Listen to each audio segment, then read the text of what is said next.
आप देख रहे हैं अल्फा डिफेंस हिंदी में आपका स्वागत है। आप हमें ज्वाइन कर सकते हैं सोशल मीडिया पर, फेसबुक, इंस्टाग्राम, ट्विटर और इंग्लिश व्यूअर्स हमें ज्वाइन कर सकते हैं अल्फा डिफेंस इंग्लिश पर। आइए शुरू करते हैं आज का वीडियो।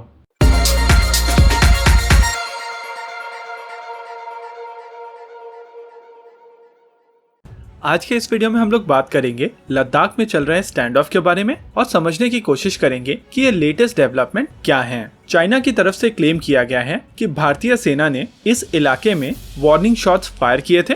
वहीं भारतीय सेना की तरफ से इस क्लेम को कैटेगोरिकली डिनाई किया गया है। भारतीय सेना ने कहा है कि इंडियन ट्रूप्स ने वार्निंग शॉट्स नहीं फायर किए हैं। जिस इलाके की अभी हम लोग बात कर रहे हैं ये इलाका सदर्न पैंगोंग सो है, यानी कि पैंगोंग सो के दक्षिणी किनारे पर ये सब चीजें हो रही हैं। पैंगोंग सो के दक्षिणी किनारे पर एक और छोटा लेक है और इस लेक का नाम है स्पैंगर सो। स्पैंगर सो के पश्चिमी किनारे के पास में कई सारी पीक्स हैं और इन सभी स्ट्रेटेजिक हाइट्स के ऊपर फिलहाल भारतीय सेना का कब्जा है।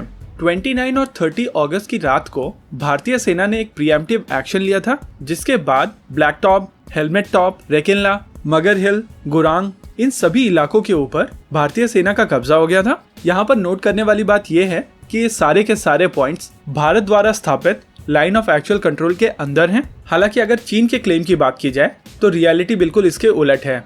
लेकिन यहाँ पर यह समझना जरूरी है कि चीन के क्लेम्स बहुत ही ज्यादा आउटरीजियस होते हैं। साउथ चाइना सी में 9 डैश लाइन, अरुणाचल पर क्लेम, यहाँ तक कि रशिया के व्लादिवोस्तोक तक के ऊपर उन लोगों ने क्लेम किया हुआ है। 29 और 30 तारीख को अगर भारतीय सेना इन हाइट्स के ऊपर कब्जा नहीं करती तो इन हाइट्स के ऊपर कब्जा करने के लिए चीनी सैनिक आ रहे थे और इसी वजह से भारतीय सेना ने एक प्रीएम्प्टिव मेजर लेते हुए इन हाइट्स के ऊपर कब्जा किया है। इन हाइट्स पर कब्जा करने के बाद में अब भारतीय सेना की सर्वेलेंस कैपेबिलिटी बढ़ चुकी है और इसी वजह से कल यानी 7 सितंबर की रात को जब चीनी सैनिक क्लोज इन करने की कोशिश कर रहे थे तो इनके मूवमेंट को भारतीय सेना ने काफी पहले से ही पिकअप कर लिया था और भारतीय सेना इनके लिए तैयार थी। ये पहली बार नहीं है। 1 सितंबर की रात को भी चीनी सैनिकों ने क्लोज इन करने की कोशिश की थी। हालांकि कल चीन की तरफ से क्लेम किया जा रहा था कि भारतीय सैनिकों ने वार्निंग शॉट हवा में फायर किए थे, लेकिन अगर भारतीय सेना का स्टेटमेंट देखा जाए तो भारतीय सेना ने वार्निंग शॉट्स नहीं फायर किए हैं। मेरे हिसाब से जो रात के समय चीनी सैनिकों ने वार्निंग शॉट्स फायर किए हैं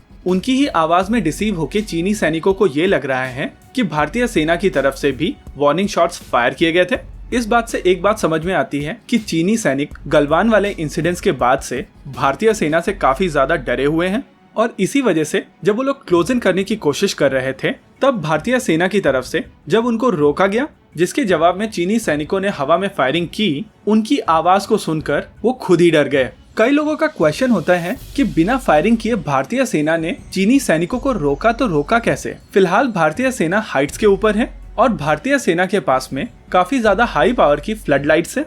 इन फ्लड लाइट से क्लोज इन कर रहे सैनिकों के ऊपर फोकस किया जाता है और बहुत ज्यादा हाई पावर वाले माइक्स से उनको वार्निंग दी जाती है। इन वार्निंग्स को सुनकर चीनी सैनिकों को ये पता चल जाता है कि वो लोग भारतीय सेना के टारगेट के ऊपर हैं और उतनी हाइट से भारतीय सेना जब चाहे तब उनको न्यूट्रलाइज कर सकती है। कल रात के वार्निंग शॉट्स वाले इंसिडेंट्स के अलावा एक और इंसिडेंट्स हुआ है जब चीनी सैनिक अकबर बाबर के जमाने के हथियार लेकर भारतीय पोजीशंस के पास क्लोज इन करने की कोशिश कर रहे थे।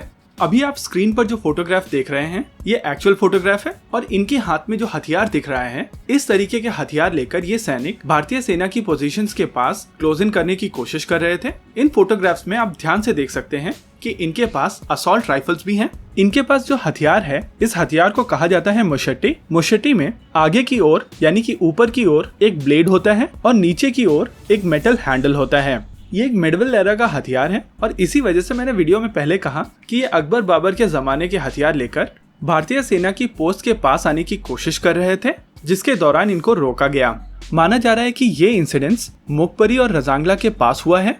इस इलाके में टेंशन काफी ज्यादा है और दोनों ही फोर्सेस एक दूसरे की फायरिंग रेंज में हैं।